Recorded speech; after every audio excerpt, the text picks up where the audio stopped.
de faire de culte, nous allons apprécier au fur et à mesure. Si nous devons faire 3 ou bien 4, ça dépendra. Nous aurons l'occasion d'apprécier. Ce matin, donc, nous voulons vous inviter à prendre nos Bibles dans le livre de Matthieu chapitre 24, pendant que je souhaite la bienvenue donc, à tout le monde. Mes salutations et mes bénédictions à tous les membres du conseil, ainsi que mes remerciements, tous les membres du conseil, les anciens, les diacres, tous les responsables des structures spécialisées, tout le peuple de Dieu vous bénisse. Chers membres du conseil, le Seigneur vous bénisse. Nous avons été réjouis de voir votre amour, Nous avons été réjouis de voir votre amour, votre fidélité pour le Seigneur. Parce que en réalité, tout ce que vous avez fait, vous avez continué de faire, ce n'était pas pour nous. Qui sommes-nous? Mais c'est pour le Seigneur. C'est pour le Seigneur. On a entendu beaucoup de témoignages. Il y a des pasteurs, ils sont partis au village. Parce que dès qu'on a dit ne faites plus de culte, les chrétiens ont disparu. Les responsables ont fermé leur portable. Ça nous a permis, en tant que pasteur, de comprendre le niveau de foi de notre chrétien. Chacun a évalué le niveau de foi de son conseil, de son église. Il y a d'autres où, pendant que je vous parle, ils sont au village, des pasteurs. Dans un mois ici, ils ont fermé l'église. Les chrétiens ont disparu, ils sont au village. Mais nous, chaque jour, nos chrétiens nous appellent et nous rendent visite. Ils passent à la maison, ils passent ici. Ils s'inquiètent de notre santé. Comment ça va? Et nous font ils nous apportent des dons, de l'argent. Pendant que les autres, leurs chrétiens ont fui. Même si je n'ouvre pas la bouche ouvertement pour vous bénir, mais mon souffle, ma respiration seulement là. C'est une bénédiction pour vous. C'est une bénédiction pour vous. Je vous le dis sincèrement. C'est une bénédiction pour vous. Demeurez ferme. Demeurez ferme. Les temps les plus difficiles sont devant. Les temps les plus difficiles sont devant.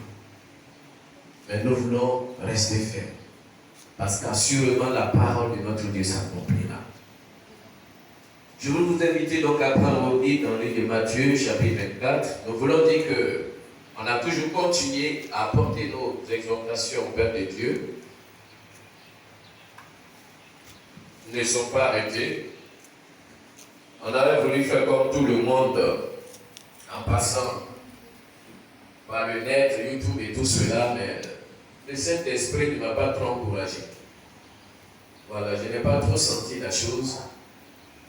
Parce que, au fait, c'est ce que l'ennemi cherche, d'initier les gens à l'Internet. Internet, là, c'est bien pour partir dessus, mais pour sortir, vous voyez?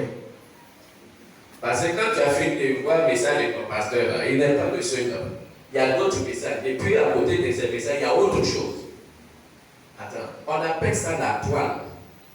Vous connaissez toile d'araignée, non? Bête rentre dedans pour quitter, c'est un problème. On appelle ça la toile. C'est un piège. Ça sert, mais en même temps, ça détruit. Donc, l'objectif était d'amener, d'initier tout le monde à l'outil Internet. Ils n'ont pas fini. Ils vont continuer. Ce que nous disons, vous allez voir ça très clair. Matthieu chapitre 24, à partir du verset, nous allons lire le verset 3 pour respecter le texte que nous avions donné. Il s'assit sur la montagne des Oliviers et les disciples vinrent en particulier lui faire cette question. Dis-nous, quand cela arrivera-t-il et quel sera le signe de ton avènement et de la fin du monde? Amen. Aujourd'hui, nous donnons la suite de l'enseignement que nous avions donné. Nous avions donné une première partie. Aujourd'hui, vous devriez recevoir, pour ceux qui suivent avec nous, vous devriez recevoir la suite de cet enseignement. Donc, de la question des disciples au Seigneur. Nous avons dit qu'on n'allait pas entrer dans les détails parce que concernant les signes, la fin des temps, c'est vraiment un enseignement qui est long. Mais le Seigneur, en répondant aux disciples, il ne va pas donner un signe, il va plutôt donner plusieurs signes. Nous avons dit que vous ne devez pas être dans l'ignorance en ce qui concerne la fin du monde. La fin du monde, en tant qu'enfant de Dieu, ne devez pas être dans l'ignorance. Dans le premier enseignement que nous avons donné, nous avons parlé d'abord de deux raisons qui ont emmené Dieu à exercer un jugement sur le monde, ou bien sur les hommes. On a parlé de Genèse 6, où le mal a commencé à s'amplifier sur la terre. Pour quelle raison? Parce que, on a dit les fils de Dieu. Le fils de Dieu, comme il y a une polémique au niveau des enseignants, quand on va être formé à l'institut, d'autres parlent d'enfants de Dieu, d'autres parlent d'anges déchus, d'autres parlent, il y a trop de polémiques. Ce que nous savons, c'est que, voilà, quand on parle d'enfants de Dieu qui sont venus vers les filles des hommes, donc ça veut dire qu'ils étaient quelque part avec Dieu là. Nous pensons que ce sont probablement des anges qui n'ont pas gardé leur demeure, qui n'ont pas gardé leur dignité. Ils sont venus vers les filles des hommes, ils ont fait des enfants avec eux, et c'est ce mélange-là, cette race hybride, un mélange de démons, esprit démon et corps chair,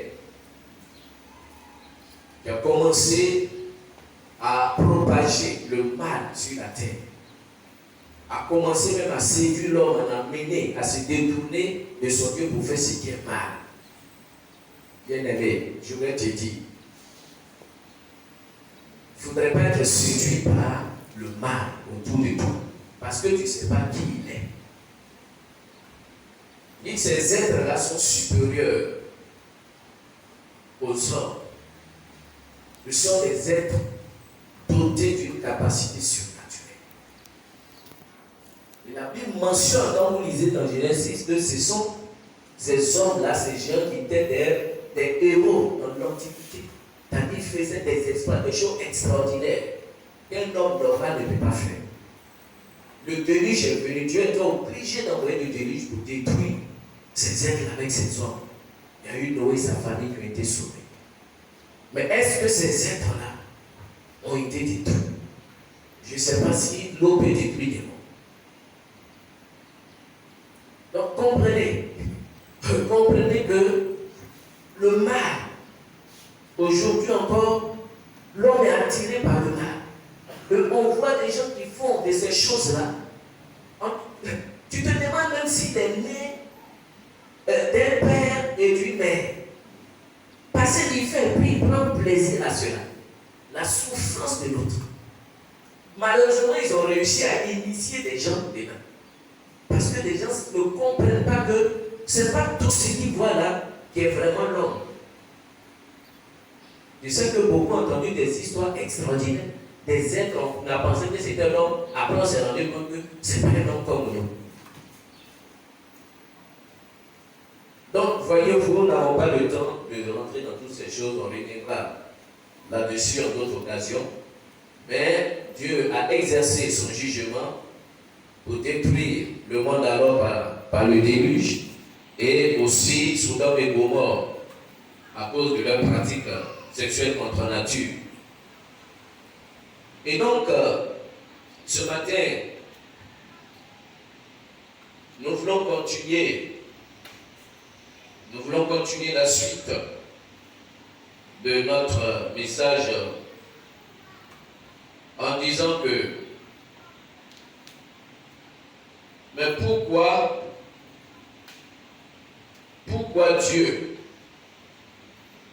Pourquoi Dieu a-t-il exercé ce jugement sur les hommes?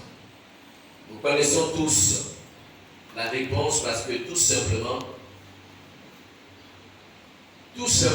parce que les hommes ont décidé de se détourner des voies du Seigneur. Quand Dieu nous crée, quand Dieu nous a créés, il nous a donné une voie à suivre. Il a donné aux hommes comment marcher, comment vivre.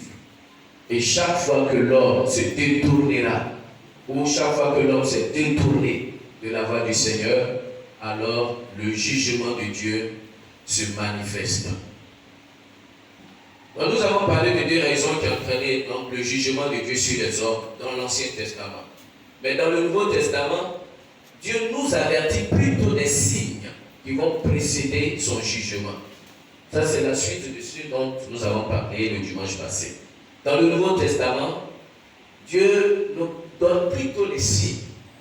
Dans l'Ancien Testament, il y avait les jugements qui se sont exercés. Mais dans le Nouveau Jugement, Dieu nous donne les signes qui vont précéder son jugement. Dieu le fait simplement, il nous donne ces signes-là. Et ces signes ne sont pas donnés à n'importe qui. Il donne ces signes-là à ceux qui veulent l'écouter. Ce n'est pas tout le monde qui écoute. Au temps de Noé, ce n'est pas tout le monde qui a accepté. Au temps de Lot, ce n'est pas tout le monde qui a accepté. Aujourd'hui, tout ce qu'on dit là, il y a des gens qui ne croient pas en ça. Il y a d'autres même qui viennent à l'église, mais ils doutent encore un peu. Ce n'est pas tout le monde qui vraiment accepte cela. Souvent, ils disent, c'est trop dur, c'est exagéré. C'est exagéré. Je veux que tu acceptes ce qui est exagéré pour ne pas être surpris. Donc, avant d'exercer son jugement, Dieu prévient parce qu'il a voulu toujours épargner ceux qui sont à lui. Il a voulu toujours mettre à l'abri ceux qui le craignent. On a vu que Noé craignait et servait Dieu. Il a sauvé Noé dans Genèse 6:9. Il a dit Noé était un homme juste et intègre dans son temps. Et Noé marchait avec Dieu. Et dans Genèse 7:1, il a dit l'Éternel dit à Noé, entre dans l'arche, toi et toute ta maison, car j'ai te vu juste devant moi parmi cette génération. Donc Dieu ne sauve pas n'importe qui. Et il prévient ceux qui sont à lui, ceux qui croient en lui. Il les prévient. Et avant d'exercer son jugement, il prend le soin de les mettre à l'abri. C'est la même chose avec Lot. Lot a été sauvé du feu dans Genèse 19, verset 15. Il est dit, dès l'aube du jour, les anges insistaient auprès de Lot en disant, lève-toi, prends ta femme et tes deux filles qui se trouvent ici, de peur que tu ne périsses dans la rue de la ville. Et dans Genèse 19, verset 23-24, on voit Lot est sorti de la ville. Le soleil se levait sur la terre lorsque Lot entra dans le soir. Alors l'Éternel fit pleuvoir du ciel sur Sodome et sur Gomorrhe, du souffle et du feu de par l'Éternel, etc., etc. Donc, voyez-vous, le Seigneur, avant d'exercer son jugement, avant d'exercer son jugement sur ce monde, il va prendre le soin de mettre à l'abri ceux qui sont à lui. C'est biblique, c'est comme ça que Dieu agit. Il ne détruit pas celui qui l'appartient avec celui qui ne l'appartient pas. Celui qui le goûte avec celui qui ne le goûte pas. Dieu ne fait pas cela. Donc, concernant la fin du monde et le jugement dernier, le Seigneur Jésus donne plusieurs signes aux disciples. Dans Matthieu 24, que nous avons lu, quand vous allez lire tout ce texte-là, le verset 4 au verset 14, je voudrais que nous lisions rapidement. Dans un royaume, il y aura divers lieux, des famines et des tremblements de terre. Tout cela ne sera que le commencement des douleurs. Alors on vous livrera au tourment et l'on vous fera mourir. Et vous serez haïs de toutes les nations à cause de mon nom. Alors aussi plusieurs succomberont et ils se trahiront, se haïront les uns les autres. Plusieurs faux prophètes s'élèveront et ils séduiront beaucoup de gens. Et parce que l'iniquité se sera accrue, la charité du plus grand d'entre eux refroidira. Mais celui qui persévérera jusqu'à la fin sera sauvé. Cette bonne nouvelle du royaume sera prêchée dans le monde entier pour servir de témoignage à toutes les nations. Alors viendra la fin. Amen.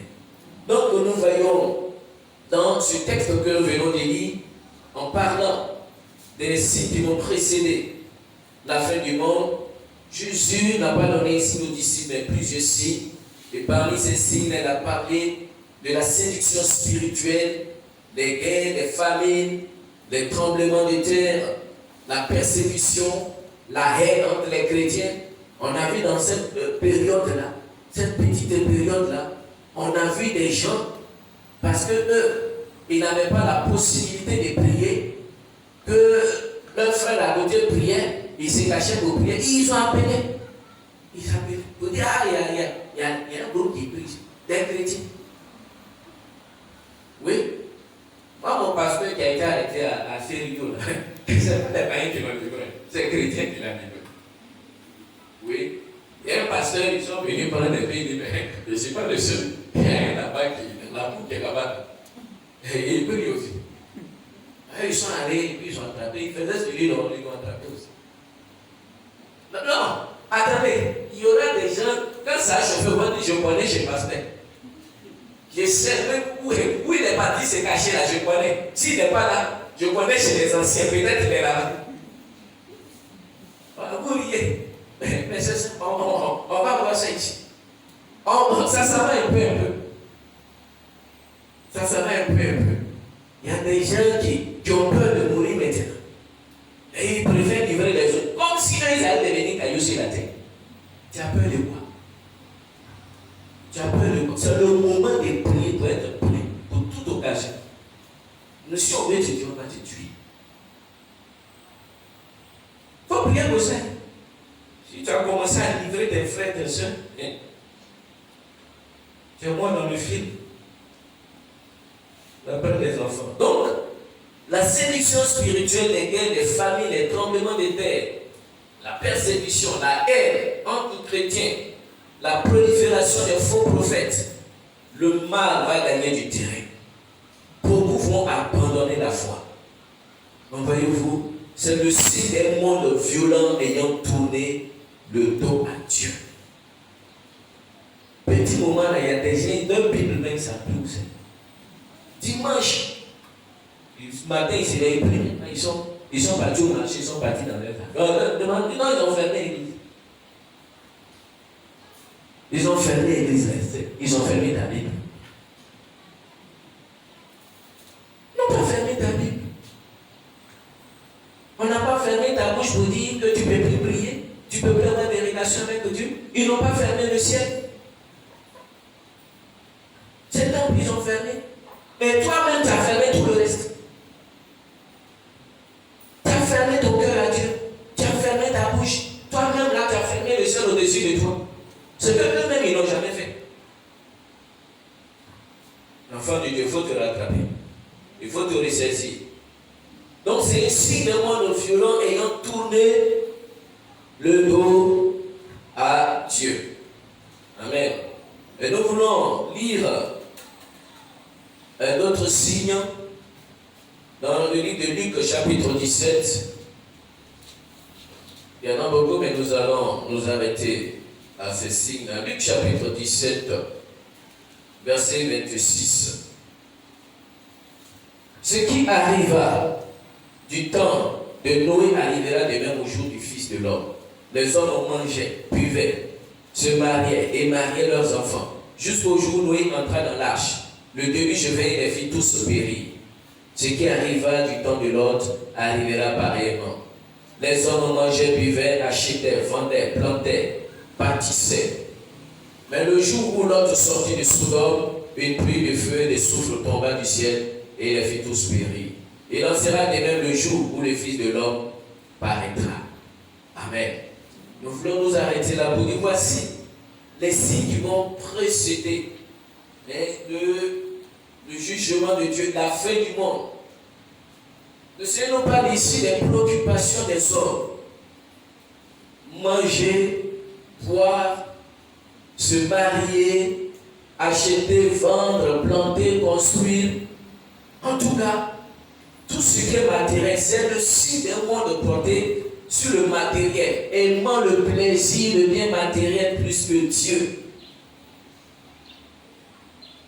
Quand on parle du retour de Jésus, il y a des gens, avec toute leur sincérité, Ils te regardent dans les yeux. Ils n'ont même pas peur. Ils disent, je suis n'a qu'à attendre. Jamais marié d'abord, je ne suis pas encore marié. Donc toi, c'est à cause de toi, ton mari, enfin, les gens vont souffrir sur la tête. Non, on va te laisser avec ton mariage. Il ne faut pas te presser. Fais comme la femme de Lot. On dit sortir de Sodome et Gomorrhe. Tellement ça lui faisait mal. Elle regardait, elle n'est pas partie. Il dit bon, il faut rester là en même temps. Elle est devenue une statue de saint. Il y a des chrétiens qui vont rater le salut à cause de ces choses. Mais c'est maintenant que je suis en train de travailler. Mon premier salaire, je l'attends. Jésus n'a qu'à attendre. Quand tu dis Jésus n'a qu'à attendre, c'est une prière. Quand il viendra, malgré toute ta sanctification, toute la crainte que tu as de lui, il va t'exaucer. Il va prendre ceux qui sont prêts, il va te laisser. Tu as dit, Seigneur, pourquoi? Et tu vas entendre une voix va te dire, tu as dit d'attendre. Donc il faut attendre. Faites attention à vos déclarations. Les temps sont mauvais. Donc comprenez que Dieu n'a pas changé sa stratégie de salut, qui est d'avertir, premièrement. Ensuite, il met à l'abri, il avertit, met à l'abri et ensuite il agit. Vous voyez dans 2 Pierre chapitre 3 verset 9, il est dit, le Seigneur ne tarde pas dans l'accomplissement de la promesse, comme quelques-uns le croient, mais il use de patience envers vous, ne voulant pas qu'aucun périsse, mais voulant que tous arrivent à la repentance. Donc Dieu, il est patient. Mais ce n'est pas parce qu'il ne peut pas le faire aujourd'hui même. Hein? Nous devons comprendre que dans sa stratégie de sauver ses enfants, Dieu a déjà fini le premier acte, c'est-à-dire avertir. Le premier acte, c'est avertir. Matthieu 24, verset 14 nous dit, cette bonne nouvelle du royaume sera branchée dans le monde entier pour servir de témoignage à toutes les nations. Alors viendra la fin. L'évangile est déjà passé. L'évangile passe partout. On entend. Et chacun fait de cette parole ce qu'il veut. Donc nous attendons maintenant le second acte. C'est-à-dire que Dieu va maintenant passer à une autre étape. Il va mettre maintenant à l'abri. Il va mettre maintenant à l'abri. Oui, peuple de Dieu, nous sommes la génération qui va vivre l'enlèvement. Parce que Dieu va mettre à l'abri son peuple. Dieu va mettre à l'abri son peuple. Comme il a fait pour Noé et Lot, avant la période du jugement. Et c'est ce que nous appelons l'enlèvement de l'Église. 1 Thessaloniciens 4, versets 16 à 17. Il est dit, car le Seigneur lui-même a un signal donné à la voix d'un archange au son de la trompette de Dieu, descendra du ciel, et les morts en Christ ressusciteront premièrement. Ensuite, nous les vivants, qui serons restés, nous serons tous ensemble enlevés avec eux sur des nuées à la rencontre du Seigneur dans les airs. Et ainsi, nous serons toujours avec le Seigneur. Bien-aimé, c'est une parole qui va te réjouir, parce que la situation que notre monde vit, la crise sanitaire que nous vivons, est un tournant décisif des derniers événements de l'histoire de l'Église de notre époque avant l'enlèvement. Il faudrait que l'enfant de Dieu sache comprendre les signes des temps, sache discerner, sache interpréter ce qui se passe autour de lui. Un enfant de Dieu qui ne comprend pas que ces signes-là, Dieu les permet pour l'avertir, pour dire prépare-toi, parce que je vais te prendre. Ce monde est en train de se détruire et je ne vais pas te laisser là. Il y a des gens qui ne comprennent pas ça. Il dit, vraiment, les choses, ils n'ont qu'à faire. J'ai telle chose à faire. J'ai dû faire ce projet. Oh non. Projet que tu vas faire maintenant, c'est l'enlèvement. Parce que ce que nous vivons, l'objectif final sera le contrôle de la finance mondiale. C'est-à-dire l'argent, tout ça. Les gens vont contrôler ça. Afin d'introduire ce que nous appelons les puces, qui ne sont autres que la marque de la bête. Voir Apocalypse 13, versets 16 à 17. Et il est dit, elle fit que tous petits et grands, riches et pauvres, libres et esclaves reçussent une marque sur la main droite ou sur le front, et que personne ne puisse acheter ni vendre, ni sans avoir la marque, ou le nom de la bête, ou le nombre de son nom. Bien aimé, informez-vous. Les gens ont commencé à déjà actuellement dire non, si tu veux en mettre dans certains pays développés, ils ont commencé déjà à mettre la puce. Quelle information? Devez bien aimer les autres, on va péter, devez bien aimer. Voilà, donc avertissez vos parents qui ne savent pas, voilà, utiliser l'outil informatique ou bien qui ne savent pas lire et tout cela, pour leur dire que ce que nous disons est vrai. Hier, je regardais France 24, en Allemagne, les gens étaient en train de marcher pour réclamer leur liberté. Ils disent ce qui se passe là-bas, papa. On a le sentiment que les gens veulent nous arracher notre liberté. Et puis, en plus, il y a des affaires de vaccins qui deviennent obligatoires. Les vaccins qui viennent de Chocoli, c'est obligatoire. On va t'imposer ça. Tu veux pas, on va t'impliquer. On va t'attraper, on va t'impliquer. Si tu dis tu veux pas, tu ne vas pas aller prendre ton argent à la banque, tu ne pourras pas voyager.